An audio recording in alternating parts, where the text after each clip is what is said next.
Hi friends, আশা করি আপনারা সবাই ভালো আছেন। আপনাদের সবার ভালোবাসা নিয়ে কিন্তু আজকে আবার আমরা একটা নতুন ভিডিও নিয়ে চলে এসেছি। আজকের ভিডিওর টপিক বন্ধুরা, বাংলাদেশে কিন্তু আবার নতুন করে কিন্তু একটু ঝামেলার সৃষ্টি হয়েছে, সেই বিষয়েও একটু ভিডিও। সেটা হচ্ছে বাংলাদেশের আনসার বাহিনী, মানে কারা এরা বা কি ঘটনা ঘটছে, সেই ভিডিওটা কিন্তু আজকে আমরা দেখে নেব। তো চলুন বন্ধুরা ভিডিওটা দেখে নিই। আর ভিডিওর অরিজিনাল লিঙ্ক আমাদের ডেসক্রিপশন বক্সে দেওয়া থাকবে, চাইলে আপনারা সেখান থেকে চেক আউট কিন্তু করে নিতে পারেন। তো চলুন বন্ধুরা ভিডিওটা দেখে নিই।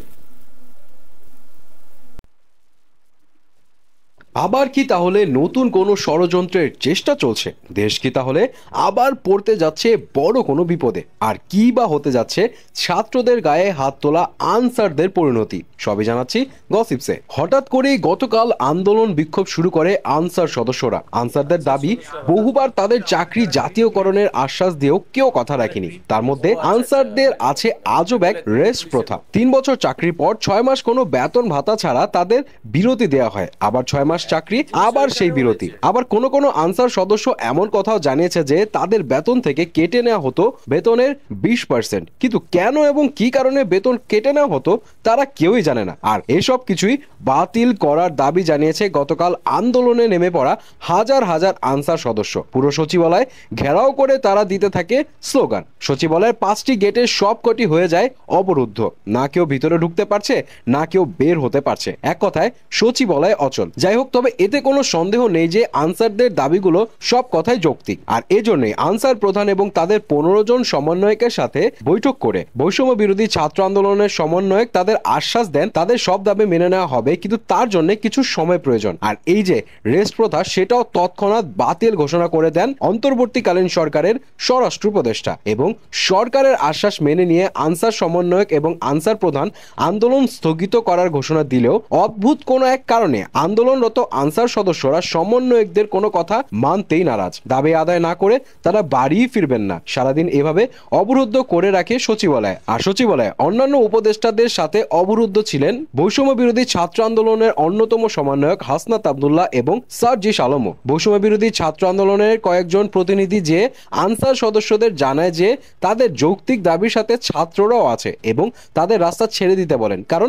সচিবালয় খুবই গুরুত্বপূর্ণ একটা জায়গা। এই জায়গা আটকে রাখলে পুরো দেশের প্রশাসনিক কার্যক্রম অচল হয়ে যাবে। এছাড়া মানুষেরও যাতায়াতের সমস্যা হচ্ছে। কিন্তু হঠাৎ করেই কিছু আনসার সদস্য এসে আঘাত করে বসে ওই ছাত্রদের। আর তখনই উত্তেজিত হয়ে লাইভে যান হাসনাত আব্দুল্লাহ।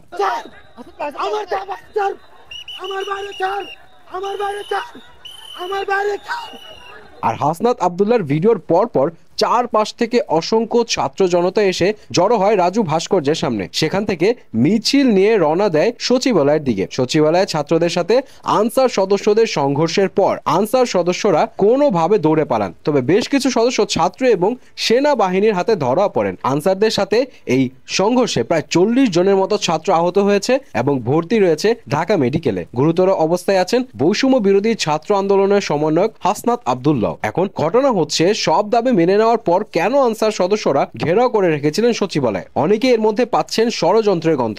সার্জিস আলমও একই কথা বলেছেন। তবে যে কোনো ধরনের ষড়যন্ত্র রুখে দেওয়ার জন্য ছাত্র জনতা প্রস্তুত আছে, সেটাও জানিয়ে দিয়েছেন। তবে সার্জিসের কথার সাথে কিন্তু আনসারদের নির্যাতনের শিকার হওয়া মেহেদী হাসানের কথাও মিলে যায়।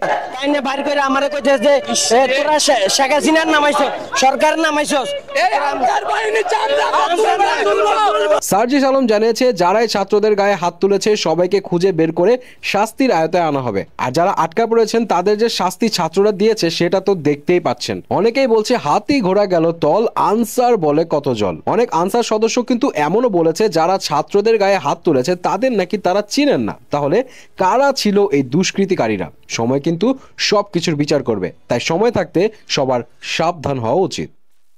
তো দেখলেন বন্ধুরা, আনসার বাহিনী মানে এরা কিন্তু মানে পুলিশ গ্রিন পুলিশের মতো কাজ থাকে না।